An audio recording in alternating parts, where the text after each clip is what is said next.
L'opinion populaire. On voyait que les Américains devaient marcher sur leur fierté et leurs principes. Une liberté de penser.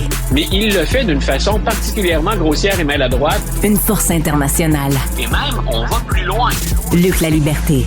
Luc, il y a 2 jours, peut-être c'était hier, j'ai écrit sur ma page Facebook personnelle en disant c'est incroyable quand même Biden, là, qu'on savait qu'il était malade, puis qu'il était presque sénile, puis le site Axios, je crois, a mis en onde une entrevue où Biden avait l'air totalement de perdre la carte. Et j'ai dit, vraiment, les démocrates sont allés au bâton avec un gars qui savait vraiment pas inapte quasiment à être président. Et quelqu'un m'a écrit en disant, quel mauvais timing, Richard, d'écrire ça. Monsieur Biden vient d'annoncer qu'il souffre d'un cancer de la prostate agressif. Puis bon, c'est pas le temps d'écrire ça.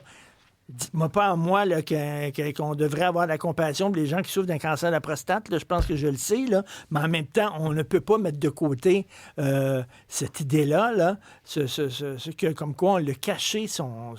D'ailleurs, c'est aujourd'hui que sort le livre Original Sin. Max-Émile l'a acheté tantôt, il l'a acheté. Moi aussi, j'ai téléchargé la version Kindle. On va lire ça ensemble. Donc, qu'est-ce que tu en penses de toute cette histoire-là? Ben, tout d'abord, le conflit de génération entre Max-Émile et toi, ça, je me serais imaginé que lui irait vers Kindle et que toi, t'attendrais la version papier. Comme quoi, il y a plein de préjugés qu'il ne faut pas entretenir. Donc, plus sérieusement, donc, il y a il y a une foule de choses à traiter là-dedans.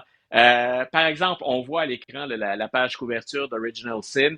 Il y en a qui sont même allés jusqu'à dire, écoutez, c'est presque étonnant qu'on apprenne là que Biden a un cancer aussi grave que ça. Le synchronisme est presque trop beau pour être vrai.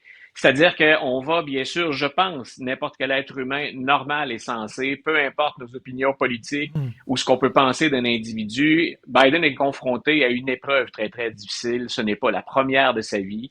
Donc, on va avoir un peu ou beaucoup de compassion pour l'ancien président. Mais il y en a qui ont joué déjà sur le synchronisme en disant, mais écoute, on a fait des urologues, là, on est allé loin. On a dit, finalement, ça se peut presque pas qu'il ait, dans nos termes à nous, là, avec l'échelle qu'on connaît ici, c'est un stade 4 ou un grade 4, son cancer. Mais ça se fait qu'on n'ait pas vu ça avant chez un gars qui a bénéficié des meilleurs soins médicaux, du meilleur suivi médical. Et là, écoute, qui suis-je pour trancher? Entre urologues, on s'entendait pas. Donc, il y en a qui disent, oui, ça arrive. Et peut-être qu'on a arrêté de le suivre à partir du moment où il a eu 70 ans. Et que là, il s'est plaint d'un certain nombre de douleurs parce qu'il y a des métastases osseuses. Donc, on a dit, c'est possible qu'on l'ait découvert là. D'autres qui disent, ça ne se peut pas. Mais Luc, moi, on l'a découvert complètement par hasard. J'allais me faire tester pour le cholestérol et le diabète. Et mon Dieu, tu contestes en même temps ton PSA. Je dis, oui, pourquoi pas. Puis là, finalement, ils ont dit, écoute, il y a un problème. Mais tu sais, là, lui, à l'âge qu'il avait, puis c'était le président des États-Unis, bon Dieu, il y avait une armée de médecins qui devaient le surveiller régulièrement, puis on n'a pas vu l'évolution de son cancer de la prostate. Bizarre. Voilà, j'avoue que ça m'a étonné. Puis je répète en même temps, écoute, je suis pas urologue de formation. J'en ai déjà largement dans mon assiette, mais j'ai eu, moi aussi, je pense que c'est un doute sain. On parle pas de complotisme.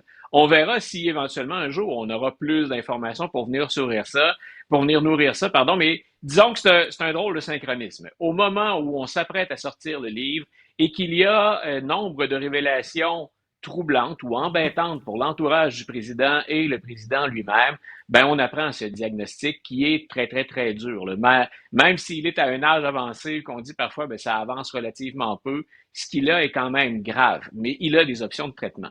L'autre chose, autour de ce sujet-là, Original Sin. J'ai pas eu l'occasion, moi non plus, tout comme Max-Émile et toi, de le lire encore. Par contre, tout ce que je lis d'extraits, de commentaires et de critiques, parce que certains ont eu accès au livre avant, mon premier réflexe a été de penser à une forme d'opportunisme de la part des journalistes Thompson et Tapper. Parce que je ne lis rien ou ne découvre rien que je ne savais pas avant le livre.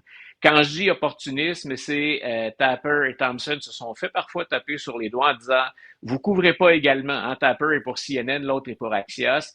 Donc, on a dit « Vous couvrez pas également Trump et Biden, ou encore les démocrates et les républicains.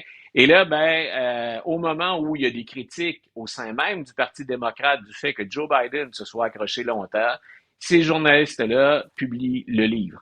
Donc, c'est déjà un succès. Avec Maximile, avant d'entrer en ondes, tout à l'heure, je discutais, puis sur Amazon, c'est déjà le premier vendeur, là. Donc, il y a un bon coup là-dedans pour les deux auteurs si on ne parle que d'argent. Mais je répète, en même temps, ils ne sont pas, eux non plus, médecins. Ce ne sont pas des médecins qui se prononcent. Ce qu'ils viennent dire, avec plus d'entrevues, puis avec plus d'exemples, c'est ce que toi et moi, on a évoqué souvent. J'ai déjà dit, Biden, c'est inquiétant. Assurément, entre le Biden qui était vice-président et celui qui préside après 2020, on a eu deux hommes différents en termes d'énergie, en termes de motricité. Il y a des choses qu'on a attribuées avec raison à l'âge, c'est un octogénaire. Maintenant, pour ce qui est de ses facultés cognitives, est-ce qu'il était simplement un peu confus et distrait parce que Biden l'a été toute sa vie politique finalement? On l'appelait Joe Lagaffe, c'est pas pour rien.